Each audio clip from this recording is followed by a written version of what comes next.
Picture this, you're finally stepping onto your cruise ship. The atrium sparkles, cruise members are smiling, and the air smells faintly of fresh baked cookies and sunscreen.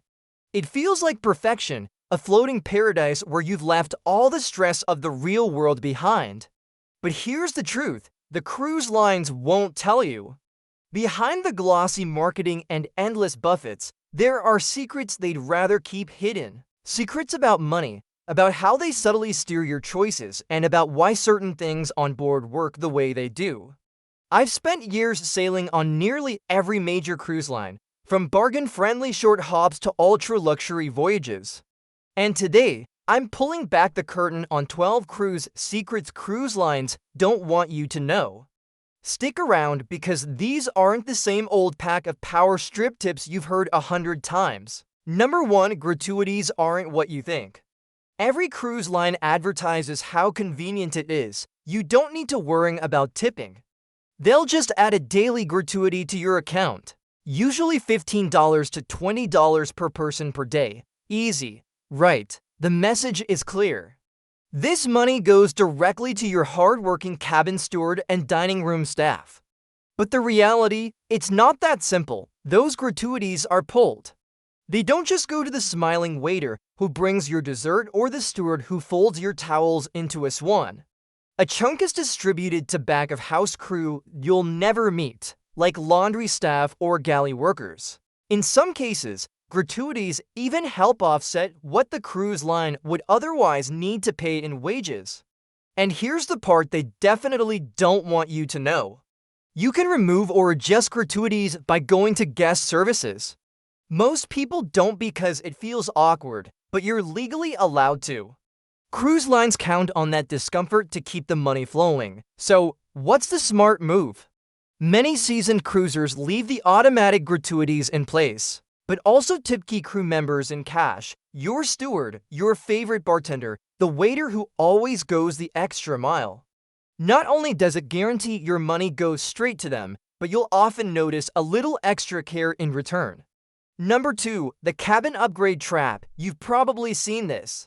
Just before you're sailing, the cruise line emails you with an exclusive upgrade offer. Or at check-in, they dangle the chance to move to a balcony or suite for what looks like a bargain price. Who wouldn't want more space for just a few hundred? But here's the trap. These discounted upgrades are rarely the deal they appear to be. First, the price often works out higher than if you just booked that cabin category from the start. Second, and this is the sneaky part, not all upgrades are actually better. You might move from an interior cabin to an ocean view, but end up right under the pool deck, where you'll hear the chair scraping at 6 a.m. every morning. Or you score a balcony, but it's way at the front where the ship rocks more and the view is obstructed. Cruise lines use the word upgrade like a magic spell, but what they're really doing is selling off unsold inventory. Sometimes you win, sometimes you don't. The real insider trick is to study the deck plans before you sail. A smaller cabin in a quiet midship location can be far more comfortable than a so-called better cabin in a noisy or awkward spot. Number 3, the food isn't really free. Cruise lines love to brag about all-inclusive dining. And yes, you can absolutely eat 3 meals a day in the main dining room or buffet without paying a dime more. But let's be real, that's not where the cruise line makes money. The menus in the included venues are designed to be good enough, but also repetitive. By day 4, you'll notice the same chicken dish reappearing. Buffets start to recycle their themes. The portion sizes in the main dining room are often intentionally modest, leaving you wanting more. And that's when you start looking at the specialty restaurants, the steakhouse, the sushi spot, the French bistro, each one with a cover charge, $30 here, $50 there. Suddenly, the all-inclusive cruise feels a lot less inclusive. Here's the little-known detail. Many ships have included venues that feel premium but are underused. Cafe-style grab-and-go counters with sandwiches and salads. Casual sit-down spots that don't require reservations. Some ships even offer elevated-themed nights in the main dining room that rival specialty dining. The cruise line is banking on you getting bored and opening your wallet. The insider move: explore the ship early and identify every included dining venue. Rotate them and you'll not only save money, but often discover hidden gems most passengers miss. Number 4. Shore excursions are marked up a lot. This is one of the biggest open secrets in cruising. Shore excursions sold by the cruise line are marked up heavily, sometimes double what you'd pay if you booked directly with the local operator. The cruise line argues that their tours are vetted for safety and guaranteed to get you back to the ship on time. And yes, that part's true. If their bus breaks down, the ship will wait, but here's the math. Many independent operators follow the same routes and timing because they rely on cruise passengers too. They know exactly when the ship docks and departs. They just don't have the overhead, so you can often get the same snorkeling trip, island tour, or cooking class for half the cost. The trick is to do your homework, research operators with solid reviews, and book in advance, never last minute. If you're nervous about timing, look for tour labeled cruise ship friendly. They're designed with built-in buffers. And if you're visiting ports with reliable infrastructure, you're usually fine booking independently. That said, there's one exception: tender ports. Number 5. The drinks package gamble. This one gets a lot of people. Drinks packages sounds like a no-brainer. Pay a flat fee and you've got unlimited cocktails, wine, beer, sodas, and sometimes even specialty coffee. And you never have to think about the bill. Sounds perfect, right? But here's the catch. To actually get your money's worth, you usually need to drink 6 to 8 alcoholic beverages every single day. That's not just 1 or 2 margaritas by the pool. That's drinking at breakfast, lunch, dinner, and in between. Now, think about it. On port days, you're off the ship for hours. On days when you're tired or maybe just don't feel like drinking, you're not hitting that break-even point. And cruise lines know this. They've crunched the numbers and designed the package so most people come out behind. And that's not the only trick. Most drinks packages exclude top-shelf liquor, bottled water, fresh juices, or premium coffee. Some even limit how many drinks you can order in a given time frame. So, while you feel like you're drinking freely, you're actually boxed into a very specific value system. The smart move: do the math before you buy. Look at how many days you're in port, how much you realistically drink, and whether you'd prefer quality over quantity. Number 6. The spa discounts are an illusion. Step into the spa on embarkation day and it feels like heaven. Calming music, dim lights, aromatic oils. Then you open the price list and your jaw drops. $200 for a massage, $300 for a facial, $150 for a manicure. Here's what cruise lines don't want you to realize. Those prices are intentionally inflated because later in the cruise they'll start offering exclusive discounts, half-off facials, 2-for-1 massages, midweek specials. Passengers think they're getting a deal, but even after the markdown, you're still paying significantly more than you would for the same treatment on land. And here's the kicker: many spa treatments end with a sales pitch. You're relaxed on the table, and suddenly your therapist is recommending a $150 skin cream or a detox package. Cruise lines make as much, if not more, from selling products as they do from the treatments themselves. So what's the real insider move? Skip the overpriced treatments and instead look into spa passes. Many ships sell week-long access to thermal suites, saunas, hydrotherapy pools, and relaxation areas. You can visit every day, stay as long as you want, and the price per day ends up being far lower. That's where the actual value is hidden. Here's another trick. Some ports have fantastic local spas just steps from the pier. Same quality, half the price, and no upsell pressure. Number 7. Internet packages aren't really unlimited. Unlimited Wi-Fi at sea sounds great, especially when you're picturing Instagram stories and Netflix marathons from your balcony. But here's the inconvenient truth. Cruise ship internet is run off satellites and bandwidth is limited. So, while cruise lines sell it as unlimited, the fine print usually tells another story. Speeds are throttled, streaming is blocked, or video calls simply won't work. Some packages even exclude messaging apps unless you buy the premium tier. Passengers often don't realize that hundreds, sometimes thousands of people are trying to use the same satellite pipeline at once. That's why your Instagram upload might crawl for 15 minutes or your Zoom call freezes halfway through. Cruise lines bank on two things. 1. You'll pay upfront for a package, then get frustrated but not complain because technically you did have access. And 2. You'll upgrade mid-cruise to a pricier plan when the basic one doesn't cut it. The smarter play: don't rely on ship Wi-Fi for anything critical. Download shows, movies, playlists, and maps before you board. Use low-bandwidth messaging apps like WhatsApp for quick communication. And if you really need a fast connection, wait until you're in port and grab local data or a cafe with Wi-Fi. Number 8. Your ship is a floating market machine. This is one of the most overlooked secrets. Once you see it, you can't unsee it. Cruise ships aren't just floating resorts. They're floating shopping malls designed to extract every extra dollar from you once you're on board. Think about the art auctions. They're advertised as an exclusive opportunity to own rare pieces at sea.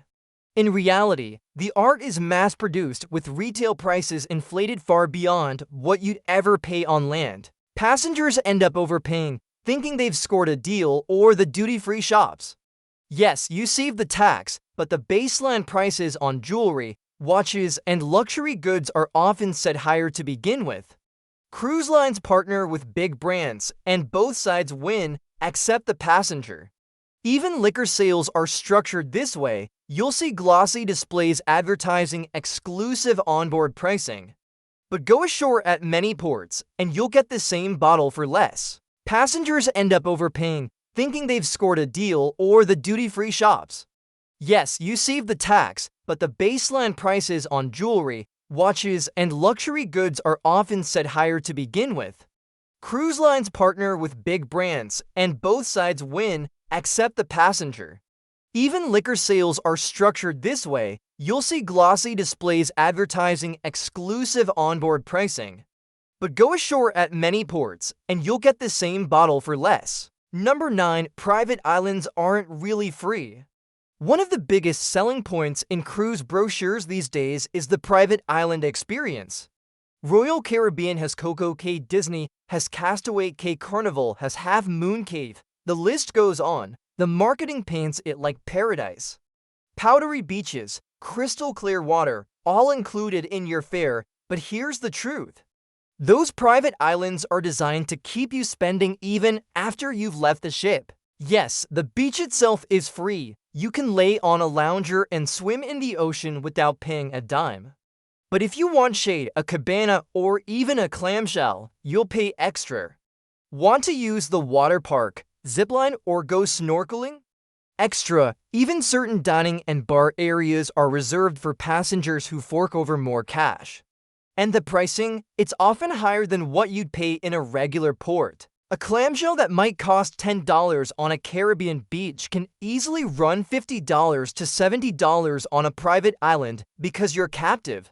There's no competition, no bargaining, no wandering a block inland to find better value. The secret to beating the system: stick to the included areas, pack your own snorkel gear, and enjoy what's actually free: the beach, the water, and the atmosphere. Number 10. Safety drills are more than a formality.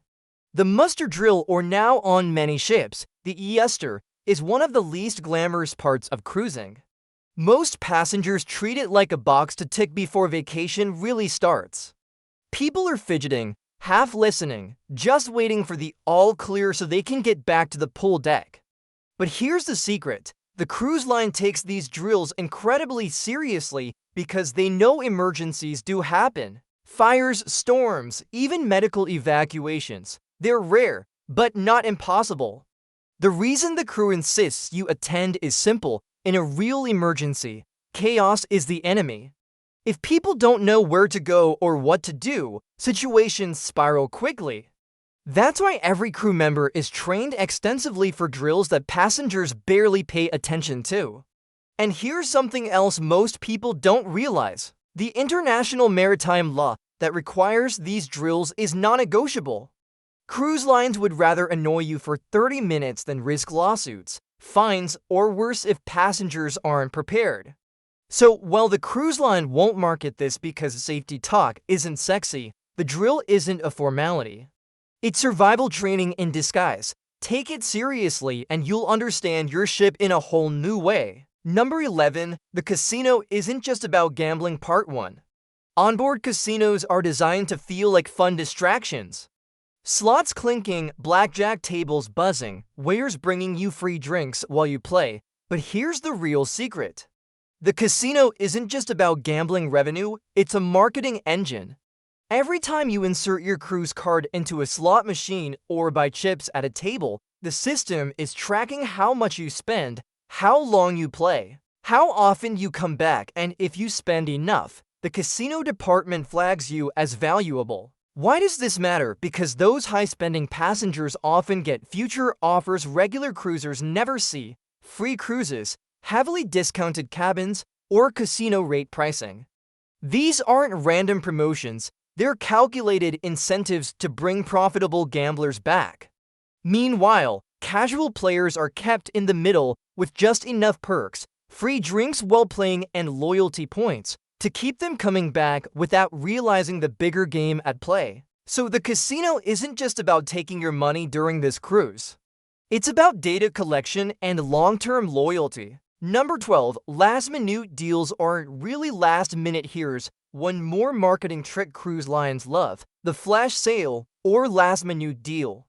You'll see ads saying things like, save 60%, book today only. It creates urgency, makes you feel like you've stumbled onto an insider bargain.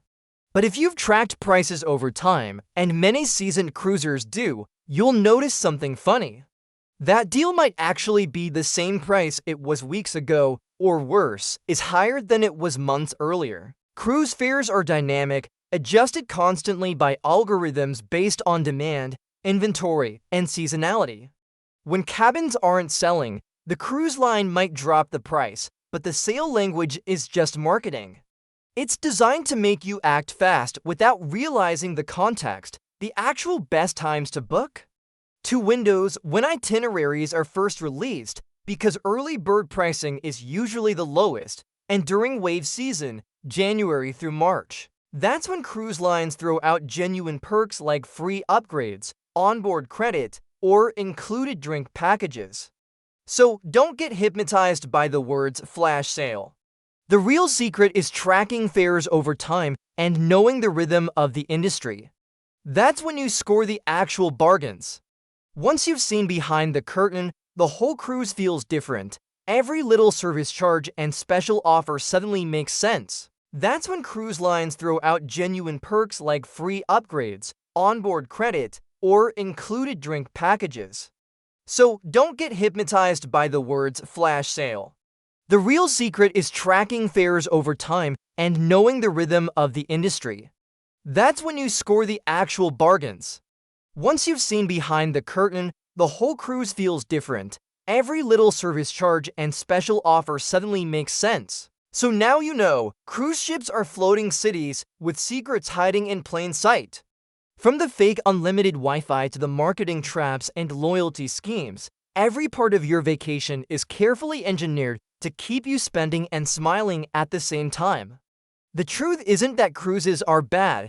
It's that they're brilliantly designed businesses that understand human psychology better than most people realize. Next time, we'll explore the dark side of resort vacations, where the all-inclusive experience might not be as relaxing as it looks.